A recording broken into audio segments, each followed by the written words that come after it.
Hi folks, this is all the fruit, and if there is one fruit I never expected I would be eating or even trying in my life, it's the fruit of the cannonball tree. I actually even made a video years ago where I was showing the fruit and saying, nope, I never eat this thing. Yeah, it's a little bit surprising because usually I eat every fruit. Well, the cannonball tree, Couroupita guianensis, is in the monkey pot family. And if you know something about the monkey pot family, you know that the monkey pots contain big, tasty, edible seeds. Here you can even see how the fruit is kind of made of two different halves, similar to the monkey pots. Well, it's in the monkey pot family, but nobody has ever said anything about eating the seeds. Actually, pretty much everybody says it's toxic and it will kill you, and while it kills you, it will hurt all the way. Too many mosquitoes here. Really too many. Well, then I saw a video by the Weird Explorer who actually tried it. I don't know if he said that it's supposed to be edible or it's supposed to be toxic and he just sacrifices himself for you to tell you the taste, but I know that he basically said that the taste is so horrible that this fruit was trying to kill him all throughout the way when he was eating it. So he described it as the most horrible thing he has ever tried, and I mean he has tried a lot of crazy fruit, so if this is the most horrible thing he has ever tried, then you should be careful. Yeah, such a nice tree with such big fruits, such a shame that they shouldn't be edible. Well, however, there are a lot of websites which say yes, they are edible, but so disgusting that people usually don't eat them. What do they do with the tree? Well, usually it's planted as an ornamental because the flowers are beautiful. Also those tentacles growing down from the tree and bearing the flowers and the fruits are quite interesting. Nobody's growing it for the fruits. Actually, you see that here it's surrounded by hundreds of dead fruits. However, so many websites say it's kind of edible. It has to be completely ripe and you have to get past the horrible smell and the cheesy taste. Well, I haven't watched the Weird Explorer video recently, but he described it as pungent and hot, and it was not just bad smell and cheesy taste, but he described it really as something that's trying to kill him by the taste, with its taste. Now the problem is, you are supposed to use, this was just a flower falling in front of me. Beautiful big flower. Good that it wasn't one of the fruits, they weigh a couple kilograms. They actually look a lot like the endemic bambagan mango around here. Oops, somebody throwing flowers on me? Or is it just the time of the day when a lot of them fall? Yeah, but really beautiful flowers. The flowers might be the most beautiful part of it. So you are not supposed to eat the unripe fruit because they are horribly toxic. Well, I'm sure you are not supposed to eat those. Oh, look at that. Inside the outer shell, there is actually an inner, harder shell. I broke one apart years ago, but I forgot about that. So I guess you have to find the ripe ones which are on the ground, but still not completely rotten. No, the one the Weird Explorer ate and also the one I opened was more like grayish, whitish, blackish inside. This here looks really rotten. The taste is not too bad, but what about this one? Ooh, this also looks rotten. The smell is not too bad. Smells like something I've eaten around here. No, but it's not the same color I remember, and also not the same color I remember from the Weird Explorer video. Let's open a couple more. This looks more fresh, but still rotten. Look at that thing. Looks like a little bit like an ox heart. What about this here? Oh, this looks more fresh. Yeah, here you see at least this bluish, blackish stuff I found in the... Well, I mean... Yeah, let's cut one of the fruits which are still on the tree and experience the colors. pretty white, but I think that it will, within minutes, it will turn kind of blackish. So you are not supposed... Oh yeah, look, it's already turning greenish.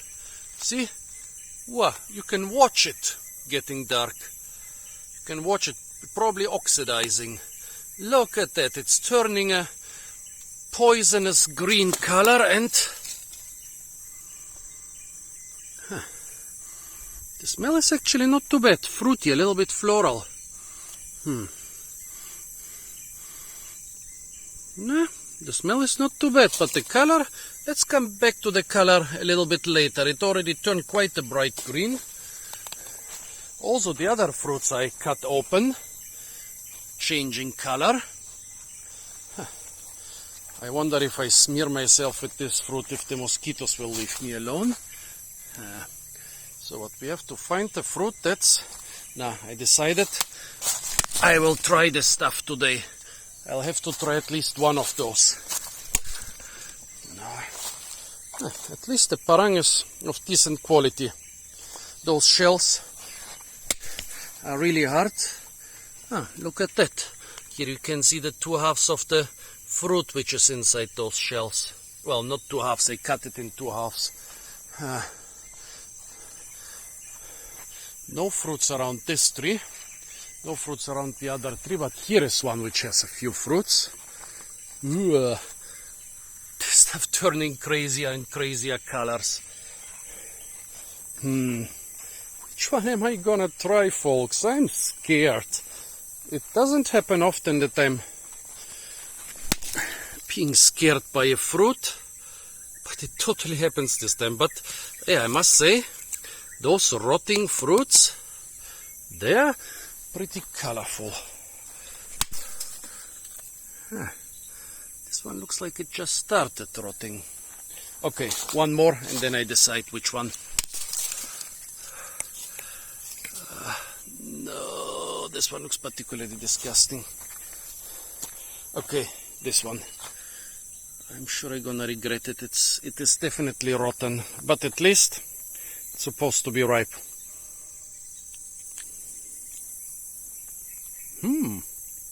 Wait a moment.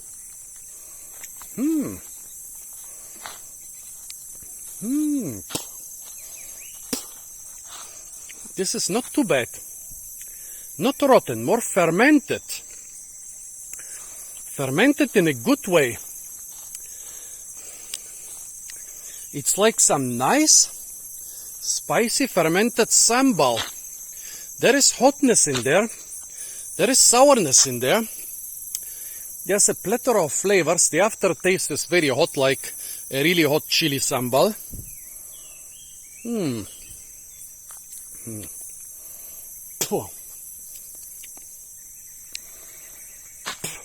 It also tastes salty. It's if you are into really hot Southeast Asian sauces, too hot for me. You know, when you eat some of those Southeast Asian foods and it tastes so horribly spicy, but at the same time the spiciness is really nice. It's nice, but it's too much for you. It's like a really good fermented sauce. Wow, I haven't had... It's totally overwhelming.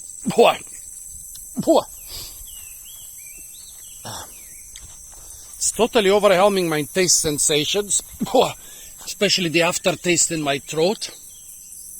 But at the same time, it's good. I think inside those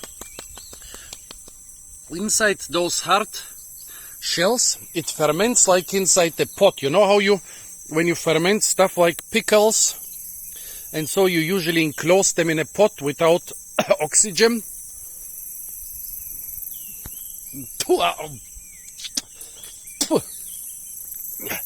It's good, but it's too much. It's like eating the spicy sambal sauce of the best grandmother in Southeast Asia. It's hot. It's sour. It's salty. It could even be a little bit sweet. It also has so many flavors from local foods. It's been fermented to perfection. But if you haven't eaten it since childhood, if you are not conditioned to this for decades, it will kill you. It will kill you, but it will be enjoyable all the way. Death, oh, come on. Death by hot sauce, folks. Now the not completely ripe one has already turned quite emerald green.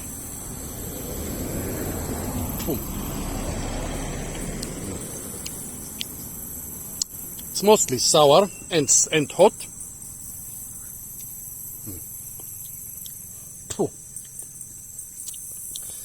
Mostly sour, also quite hot.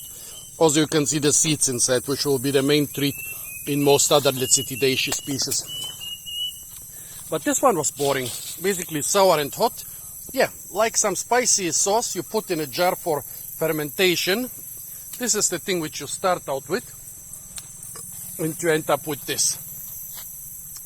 Gosh, I can even smell and taste cabbage in there. Yeah, it's like the kimchi. It's like the spiciest kimchi.